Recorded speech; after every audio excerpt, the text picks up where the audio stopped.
Hi everyone, this side Manish Verma, founder of V2 academy. जो भी बच्चे जोसा काउंसलिंग 2024 के अंदर पार्टिसिपेट कर रहे हैं, उनका सबसे बड़ा डाउट है भैया, जब फिजिकल रिपोर्टिंग के लिए हमें जाना है तब कौन कौन से डॉक्यूमेंट लेकर के हमें जाना पड़ेगा। आप में से बहुत सारे बच्चों को जोसा के अंदर सीट मिल चुका होगा, बहुत सारे बच्चों को 4th राउंड में मिलेगा, 5th राउंड में मिलेगा, या फिर कई सारे बच्चों को CSAP के 1st या 2nd राउंड के अंदर मिलेगा। तो आपको किसी भी राउंड में सीट मिले भाई, फिजिकल रिपोर्टिंग तो आपको करवाना ही करवाना पड़ेगा, वरना फिजिकल रिपोर्टिंग के बिना आपका एडमिशन होगा नहीं। जैसे ही आपको सीट अलॉट होता है कोई सा भी राउंड में, सबसे पहले आपके सीट एक्सेप्टेंस फी पे करना होता है और उसके बाद आपको ऑनलाइन डॉक्यूमेंट अपलोड करना पड़ता है, जिसे आप ऑनलाइन रिपोर्टिंग कहते हैं। लेकिन राउंड 5 के बाद जो बच्चे जोसा वाले हैं, उनके राउंड 5 के बाद उनको फिजिकल रिपोर्टिंग के लिए जाना पड़ेगा। जबकि जिनको CSAP के अंदर सीट मिलेगा, उनको CSAP जो राउंड 2 होगा उसके बाद फिजिकल रिपोर्टिंग के लिए जाना पड़ेगा। तो भैया फिजिकल रिपोर्टिंग के लिए कौन कौन सी डॉक्यूमेंट यहां पे लगेगी, तो सारी बातें आज के इस वीडियो में करेंगे। Document required for physical reporting 2024। अब हम समझते हैं कि जोसा का जो फिजिकल रिपोर्टिंग होगा वो कब होगा। तो देखो, फिजिकल रिपोर्टिंग राउंड 5 के बाद, ठीक है, राउंड 5 के बाद मतलब ये हुआ कि सबसे लास्ट में जाकर के आपके जो बच्चे को सीट विड्रॉ करना होगा वो विड्रॉ कर लेंगे, और जिस बच्चों को सीट एक्सेप्ट करना होगा, एक्सेप्टेंस फी तो पहले पे कर ही दिए हैं, बाद में उनको एक और पेमेंट करना होता है पार्शियल एडमिशन फी, और उसके बाद में इंस्टीट्यूट को रिपोर्ट करना होता है। इसी को आप लोग फिजिकल रिपोर्टिंग कहते हैं। डेट आप लोग देख सकते हैं, जो आपके जो लास्ट राउंड का रिजल्ट आएगा राउंड 5, उसके बाद जाकर के आपको रिपोर्टिंग करवाना है फिजिकल। जो बच्चे CSAP में पार्टिसिपेट करेंगे वो CSAP की बात करेंगे। तो अब हम समझ लेते हैं डॉक्यूमेंट क्या क्या लगने वाला है उसके अंदर। देखो, नंबर 1 पे डॉक्यूमेंट आपको लेकर के जाना है provisional seat allocation letter from JoSAA या CSAP। ये आपके राउंड 5 के बाद मिलेगा, ठीक है। तो जो प्रोविजनल लेटर आपको मिलेगा उसको प्रिंट आउट कर लेना है कि हाँ, इस बच्चे का यहाँ पे जो है सीट मिला है। इस तरीके से आपको उसके अंदर पूरा डिटेल लिखा होगा कि कौन से ब्रांच में, कौन से कॉलेज में मिला है। तो राउंड 5 के बाद आपको वो प्रिंट कर लेना है और वो वाला लेकर के जाना पड़ेगा। Document verification cum seat acceptance letter from reporting centre incharge. ये आपको कब मिला होगा, जिस भी राउंड में आपको सीट मिला है। जैसे किसी बच्चों को राउंड 2 में, राउंड 3 में, राउंड 4 में मिला होगा, तो जिस भी राउंड में सीट मिला होगा उसके बाद आप लोग ऑनलाइन रिपोर्टिंग किए होंगे, जिसमें डॉक्यूमेंट अपलोड किए होंगे, तो उसी के वेरिफिकेशन का एक लेटर आपको मिलेगा। वो वाला लेटर का मतलब 2 प्रिंट आउट यहां से आपको लेकर के जाना है। अगला जेई मेन का एडमिट कार्ड। बच्चों को जेई मेन का एडमिट कार्ड लेकर के जाना पड़ेगा, ठीक है। जेई मेन का जो स्कोर कार्ड है, जिसको आप लोग रैंक कार्ड भी कहते हैं, वही आपको लेकर के जाना है।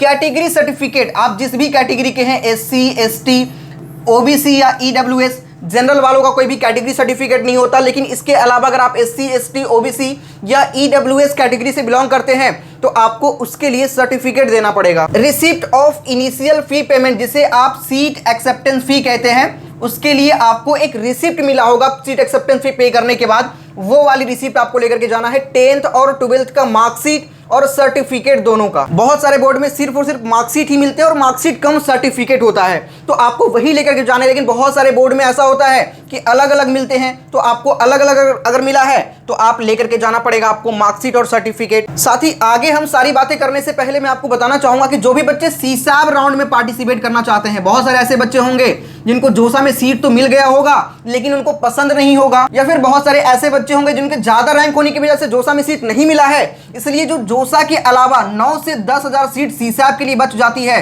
तो वहां पे काउंसलिंग करने पर भी आपको ज्यादा रैंक पर अच्छे कॉलेजेस मिलते हैं। तो इसके लिए हमने सपोर्ट लॉन्च कर दिया है, ठीक है। लिंक आपको डिस्क्रिप्शन में मिल जाएगा, जाकर के सभी बच्चे ज्वाइन कर सकते हैं। जोसा में हमने काफी ज्यादा रैंक पर भी बच्चों को अच्छे कॉलेज दिलवाने का प्रयास करा है। बहुत सारे बच्चे सेटिस्फाई हैं, खुश हैं पूरे बच्चे। अगर आप हमारे साथ जुड़ते हैं तो CSAP का कंप्लीट सपोर्ट हम लोग प्रोवाइड करेंगे। जब तक आपके एडमिशन नहीं हो जाते तब तक हम आपके साथ रहने वाले हैं। लिंक डिस्क्रिप्शन में मिलेगा, जाओ सभी बच्चे अभी CSAP का काउंसलिंग ज्वाइन कर लो। और जो बच्चे AKTU का सपोर्ट लेना चाहते हैं उसके लिए भी लॉन्च कर दिया हूं।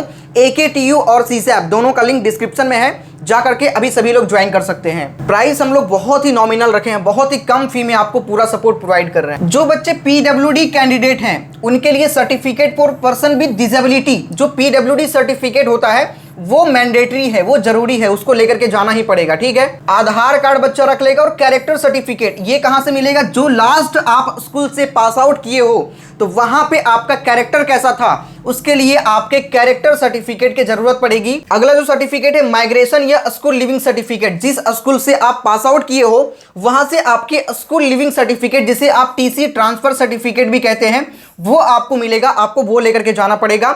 मेडिकल सर्टिफिकेट कहां से बनेगा भैया? मेडिकल सर्टिफिकेट का फॉर्मेट जोसा के साइट पे अपलोडेड है, सभी बच्चे जाओ मेडिकल सर्टिफिकेट को डाउनलोड कर लो वहां से फॉर्मेट उसका, और कोई भी एमबीबीएस डॉक्टर जो है उससे आपको बनवाना पड़ेगा ये सर्टिफिकेट। तो जो बच्चे नहीं बनवाया है बनवा लीजिएगा, आपके उस समय जरूरत पड़ेगा। एंटी रैगिंग सर्टिफिकेट बहुत सारे इंस्टीट्यूट में लिया जाता है, बहुत सारे इंस्टीट्यूट में नहीं लिया जाता है, तो मैं कहूंगा कि एंटी रैगिंग जो एफिडेविट है इसको आप लोग बनवा जरूर लीजिएगा। हो सकता है आपके इंस्टीट्यूट में वो मांगा जाए तो आपको देना पड़ेगा। डेट ऑफ बर्थ सर्टिफिकेट के अंदर आप क्लास 10 का सर्टिफिकेट यूज कर सकते हैं, और इन केस अगर आपके पास 10 का सर्टिफिकेट में डेट ऑफ बर्थ मेंशन नहीं है, जैसे बहुत सारे 10 का सर्टिफिकेट में डेट ऑफ बर्थ मेंशन नहीं होता है, तो वहां पे आपके डेट ऑफ बर्थ का सर्टिफिकेट चाहिए होगा, ठीक है। तो सभी बच्चे ये सारे डॉक्यूमेंट को बिल्कुल रेडी करके रखें, ताकि बाद में आपको कोई भी प्रॉब्लम ना हो फिजिकल रिपोर्टिंग के टाइम पे। आप जब जाएंगे तो अगर आपके पास सर्टिफिकेट नहीं होगा तो इंस्टीट्यूट आपको बहुत दिन का टाइम नहीं देगा, 2-3 दिन का टाइम देगा। अगर उसके अंदर आप नहीं प्रोवाइड करते हैं इंस्टीट्यूट को तो आपका सीट भी कैंसिल हो सकता है। तो सभी बच्चे इस बात का ध्यान रखें कि सारा डॉक्यूमेंट आपको रेडी करके रखना है, जो भी मैंने आपको बताया है, ठीक है। बाकी कोई डाउट है तो कमेंट में आप लोग कमेंट करिएगा। साथ ही सीसैब या एकेटीयू का सपोर्ट आपको लेना चाहते हैं तो डिस्क्रिप्शन में लिंक है, जा करके सभी बच्चे पार्टिसिपेट जरूर करिए। सीसैब में ज्यादा रैंक पर भी कॉलेज आपको मिलते हैं और अच्छे कॉलेज मिलते हैं, क्योंकि बहुत सारे बच्चे सीसैब में पार्टिसिपेट करते ही नहीं है, जोसा में सीट नहीं मिला वहीं से लीव कर दिए, तो इस तरीके की चीजें भी होती है। सो सभी बच्चे जाओ और अभी जाकर के सपोर्ट ले लो। सो मिलते हैं नेक्स्ट वीडियो में। जय हिंद, जय भारत।